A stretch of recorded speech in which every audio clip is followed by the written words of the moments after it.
Bonjour à tous, on se trouve ici à Rennes. J'ai reçu beaucoup de messages de votre part me disant viens à Rennes, ça se dégrade, il faut que tu vois de tes propres yeux ce qui se passe. On va aller voir ça ensemble. C'est France Saccagée épisode 6, c'est parti.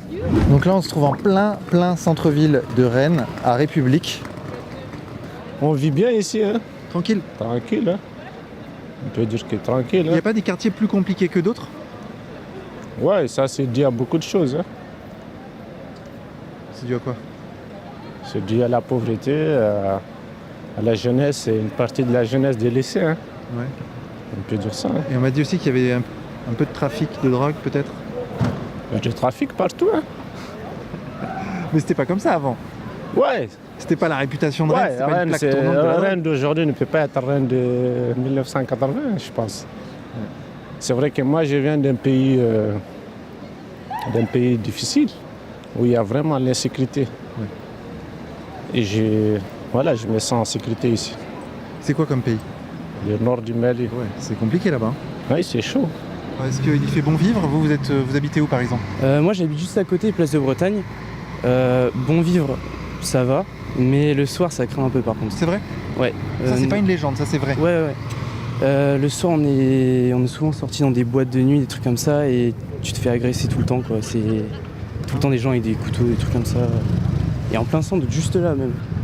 Et quand t'appelles la police ils viennent pas. Donc Ça c'est vrai, c'est Ah oui, non, du ça, c'est vécu. vrai. Là c'est du vécu là. ouais, c'est du vécu. Ça nous est arrivé plusieurs fois, et même nous on sort plus trop le soir, on fait des soirées chez nous et on évite d'aller en boîte de nuit ou dans les bars, les trucs comme ça. Ici il y a des agressions là. Juste là, mais là il y a souvent des gens qui se font planter, des trucs comme ça. Le soir.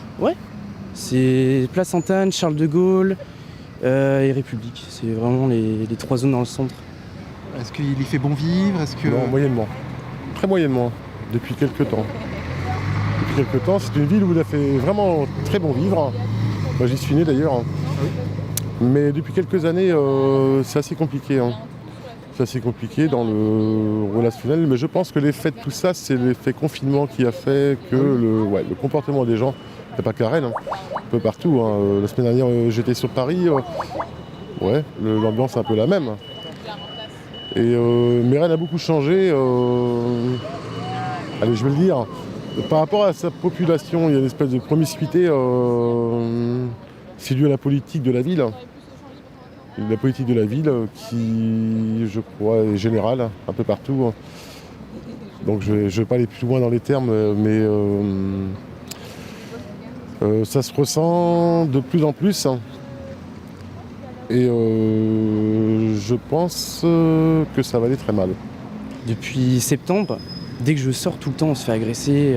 c'est quoi genre comme type d'agression? En fait on sort par exemple de boîte et c'est des groupes de 3-4 personnes qui viennent. Nous ce qui nous est arrivé, on est sortis du métro et il y a 3-4 individus, ils sont venus et ils sortent direct le couteau, ils demandent à ce qu'on vide les poches et tout. Et bon, ça va, nous quand on s'est fait agresser on s'est défendu.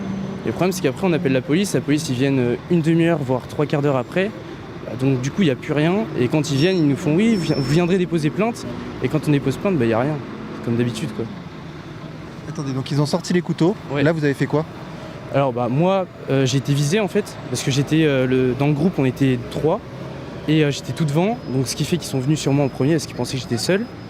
Et il y en a un qui sort un couteau, il me dit ouais tu vas me donner ton téléphone, tout ce que t'as. Il commence à se mettre autour de moi, et heureusement j'ai un pote du coup là qui est sur le côté. Et il est arrivé, il les a balayés quoi, genre on s'est défendu, mais bon, on a eu de la chance. Bah oui, parce qu'avec Et- un couteau ça aurait pu aller très loin. Ah, ça aurait pu aller très loin. Moi je rigolais pas, j'étais face au mec, le gars il nous a coursé on l'a mis au sol, et il nous a coursé de République jusqu'à Charles de Gaulle. Et sur ce trajet là on a appelé la police, ils ont rien fait quoi. En fait on les voit souvent la journée, ils traînent, ils se mettent au niveau du Liberté à Charles de Gaulle, ils bougent pas, ils restent toute la journée. Et dès qu'il y a la nuit qui tombe, que les premiers bars ils ferment, en fait, tous les gens descendent de Sainte-Anne pour aller en direction des boîtes de nuit qui sont vers Charles de Gaulle. Et du coup, en fait, sur ce trajet-là, souvent il y a des agressions dans les rues, parce que du coup, ils attendent sur le côté, et quand ils nous voient arriver, ils nous tombent dessus à plusieurs. Donc ouais, je disais que c'est quand même beau, hein. Il y a de beaux bâtiments. C'est pas Brest quoi. C'est beau, c'est une belle ville. Il y a de l'espace, ça respire. C'est propre. Du moins ici, là, on est en plein centre-ville, c'est propre. Apparemment, ce quartier-là, cet endroit, c'est Rack Island le soir. Mais sinon, là, ça va.